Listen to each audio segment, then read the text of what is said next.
Welcome to Hail to the Chief. Today we're going to talk about close presidential elections. I'm Todd Peterson. I'm John Ola. Right, John, one of the most interesting presidential elections that I feel in the early part of our country was the race between John Quincy Adams and Andrew Jackson. Yes. John Quincy Adams was probably one of the smartest presidents we had in the early days, would you agree? I would put John Quincy Adams probably at least in the top 5 of intelligence, if not the top 3. He was ambassador to Russia, and the presidential election of 1824 featured John Quincy Adams running for president for the first time against Andrew Jackson, Crawford, and Henry Clay. What happened in that election was Jackson won the popular vote, and he won more electoral votes, but still it went to the House of Representatives because Jackson did not have a majority of the electors. Yeah, I mean, the important things to know, and this is a kind of a red letter day for Electoral College, is that we don't elect presidents by popular vote. We don't do that. And the realization is we were getting slowly more popular, but the system, Electoral College in specific, it's a two-party system. It's very hard to get a majority if you add anyone else into it. And so what happened in that particular election went to the House of Representatives. John Quincy Adams prevailed by 1 vote. Yes. Henry Clay became Secretary of State in the John Quincy Adams administration. Well, and the important thing here is, the step back is it went to the House. They went through like 40 or 50 votes in the House. And how it goes to the House of Representatives is first, the Electoral College meets, and they meet around December 16th. Back then it was probably a little bit different day. And if they can't get a majority of them certified, then it goes to the U.S. House of Representatives, where each state gets one vote. And the other piece of the puzzle here is one of the candidates running for president was Henry Clay. Henry Clay was Speaker of the House of Representatives at the time. And Henry Clay obviously didn't win the presidency in 1824 or any time thereafter, though I think he ran a few times. He did. Well, the thing is, he got the position of Secretary of State, and historically, if you were Secretary of State, you were the next president. Madison, Monroe, John Quincy Adams, they had all come from the office of Secretary of State. Nobody elected a vice president, typically president. That was who he just went to die as a politician. Because in the early days, at least with Washington, Jefferson, Madison, the second runner-up became vice president, right? Yeah, that was the very beginning. That's how Jefferson got Adams. Adams got Jefferson as a VP, which was, obviously someone that was politically 180 degrees different from John Adams.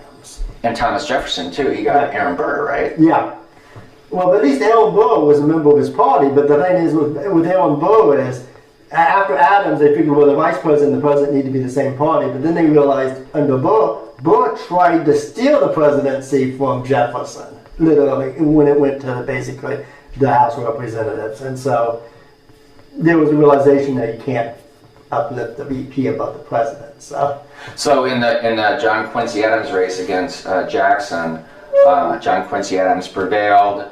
Andrew Jackson lost. Henry Clay became Secretary of State, and thereafter, during the next 4 years, Andrew Jackson called it a corrupt bargain, and that was his theme for his next campaign against John Quincy. He called him Quincy, and of course Jackson prevailed, and we welcomed 8 years of Jacksonian era. Yeah, Henry Clay said himself later that it was probably a mistake the way it went down. Like, he still firmly believed that, he was doing what he thought was the right thing and that.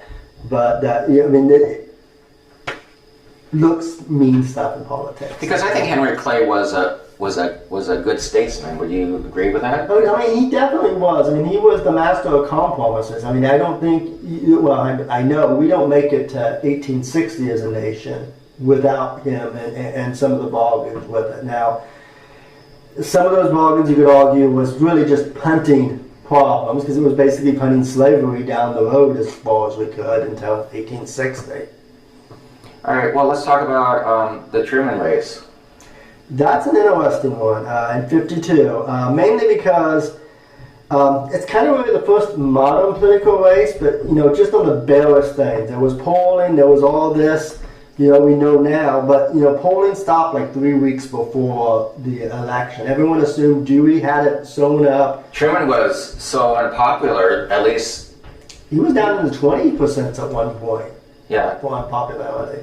He was very unpopular, and Truman took to the rails and.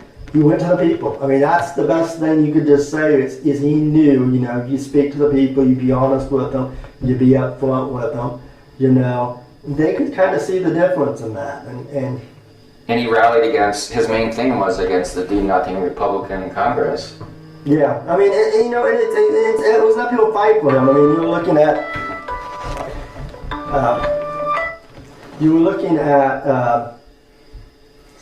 this is going on 16 years of Democrat rule, and that's a very hard thing for any, political system in our country. It usually flips the party by that point. And Truman came into office, of course, after 3 terms, well, 2.5 terms of almost 3 terms. 3 terms. Well, past 3 months of into the next term. Yeah, so Roosevelt had 3 terms plus the 4th term. Well, he had 3 full terms, and he had 3 months of the 4th term before he died. And when Truman came in, everyone, even the White House staff, they called him and perhaps not an acting president. It was just because Roosevelt had been in for so many years, 12 years. And the irony of it is, he was chosen because most people that were in the know knew Roosevelt probably wasn't going to live as well. They knew he wasn't. Well, they're not popular. He wasn't. He was in congestive heart failure already in 44 before the election. They were just afraid that if you switched the vote in the middle of World War II, Dewey would win. So he basically sacrificed himself for the nation. But the problem is he didn't take any steps to make sure that Truman was ready. Truman didn't even know about the atomic bomb. He met Roosevelt once after the election, and that was just for photos. And basically, the Truman 52 race was one of the first real close contested races in probably 30 years. Oh, definitely. I mean, Roosevelt, while the races were getting closer, they were blowouts for the most part. I mean, you got to respect Roosevelt. So. And of course, we have the famous picture of Truman holding up Dewey defeats Truman, the newspaper, the Chicago Tribune. Yeah. I mean, like I said, the polling, they had stopped polling completely. Nobody knew what the numbers were. They just assumed, well, this is the way it's going to happen, this is the way it's going to happen. And God bless Truman, he just kept on going out there and trying to get votes, and that changed the course of everything. So. Yeah, and then in the second term of the Truman administration, he accomplished quite a bit. Yeah. I think he settled up the Korean War. I mean, during the period that Truman was president, he desegregated, I believe he desegregated the military. Yeah, so, I mean, he began the work on that.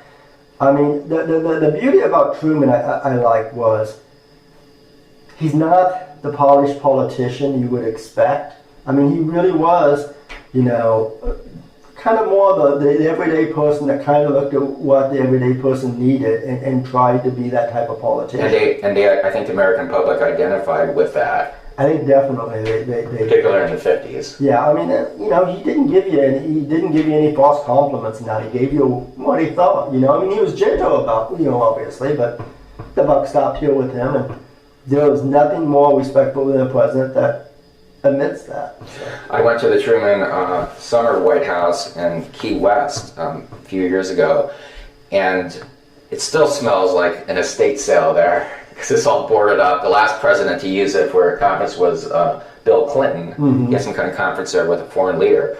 But there was a poker table that the members of the armed services built for Truman, and they had